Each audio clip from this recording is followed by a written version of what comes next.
देवताओं और असुरों में युद्ध होते ही रहते थे और हिंदू धर्म में सभी देवी देवताओं के पास कई सारे शक्तिशाली अस्त्र होते थे। जैसे किसी के हाथ में चक्र, किसी के हाथ में गदा और किसी के हाथ में तलवार दर्शाई जाती है। हिंदू धर्म में ब्रह्मास्त्र, त्रिशूल, सुदर्शन चक्र, नारायण अस्त्र, पशुपतास्त्र ऐसे अस्त्रों का वर्णन मिलता है। तो जानते हैं कि हिंदू धर्म में सबसे शक्तिशाली अस्त्र कौन से हैं। सुदर्शन चक्र। सुदर्शन चक्र को विष्णु जी ने उनके कृष्ण के अवतार में धारण किया था।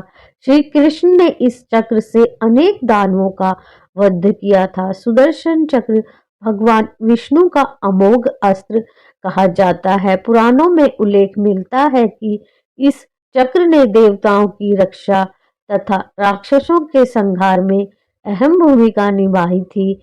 ऐसा माना जाता है कि इस चक्र को भगवान विष्णु ने गढ़वाल के कमलेश्वर शिवालय में कई सालों तक तप करके प्राप्त किया था। ब्रह्मास्त्र।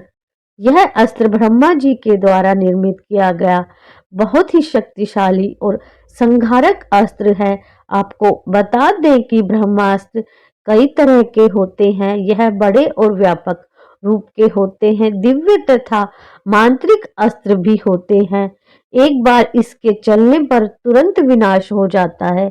ऐसा भी माना जाता है कि जिस जगह यह अस्त्र चलाया जाता है उस जगह कई वर्षों तक अकाल की स्थिति पैदा हो जाती है। ऐसा माना जाता है कि यह अस्त्र समस्त पृथ्वी का विनाश भी कर सकता है। नारायण अस्त्र। भगवान विष्णु के द्वारा नारायण अस्त्र को निर्मित किया गया था। यह एक तरह का वाण होता है। यह वाण भगवान नारायण का देवी अस्त्र भी माना जाता है। ऐसा माना जाता है इस वाण से शत्रु कभी नहीं बच सकता। इस वाण के तीर शत्रु की मौत तक उसका पीछा करते हैं। आपको बता दें कि अगर शत्रु इस वाण के सामने अपना सर भी झुका दे या हार मान जाए तो भी यह शत्रु का विनाश कर ही देता है। पशुपतास्त्र। पशुपतास्त्र भगवान शिव का महाविनाशक अस्त्र माना जाता है। इसके प्रहार से बचना शत्रु के लिए नामुमकिन होता है। यह अस्त्र माता काली का भी अस्त्र होता है। आपको बता दें यह ब्रह्मास्त्र को भी रोक सकता है। इसके अलावा पशुपतिनाथ मंदिर को दुनिया के सबसे लोकप्रिय शिव मंदिरों में भी एक माना गया है। वज्र।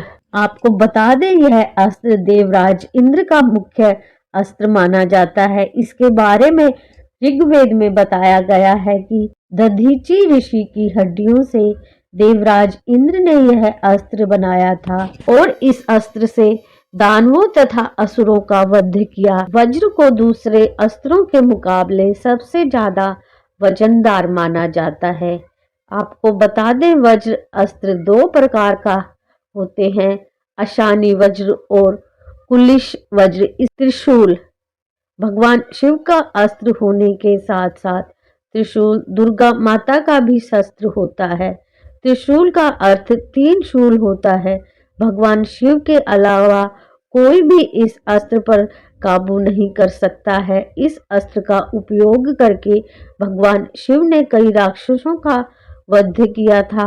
विष्णु पुराण के अनुसार विश्वकर्मा जी ने सूर्य के अंश से त्रिशूल का निर्माण किया था, जिसको फिर उन्होंने भगवान शिव को अर्पित कर दिया। इन सभी अस्त्रों के साथ साथ और भी कई सारे अस्त्रों को हिंदू धर्म के अनुसार शक्तिशाली माना गया है। तो इन अस्त्रों में सबसे शक्तिशाली कौन सा अस्त्र लगता है? कमेंट कर बताएं। वीडियो को लाइक शेयर करें और कमेंट बॉक्स में सत्य सनातन अवश्य लिखें। Thank you for watching.